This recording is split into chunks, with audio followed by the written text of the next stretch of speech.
Okay guys, so plate loaded flat chest press. Now you might find in the starting position on this could perhaps be quite uncomfortable because it's not designed to fit you individually. So a little trick for you is you could take a D handle or a clip here and you can put it just at that point where the machine's going to touch the pad to bring that start position that little bit forward. So we've already got it on this side. I'm going to pop it on this side here for Ali.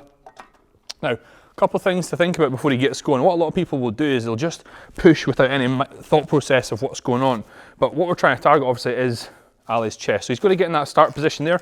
You'll see that these clips here have just dropped. Now before he goes, what he's going to do is think about actually squeezing his chest. As he comes towards me, he's going to think about squeezing them together. Dropping back, nice and controlled, not bouncing at that bottom range. Initiating, squeezing as he comes through.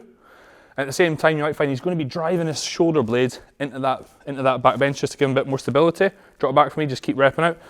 We're going to allow for a little bit of a lower back curve, not anything excessive. And as you can see, he's got his feet planted through the floor, making sure he's nice and stable. And there you have your plate loaded flat chest press.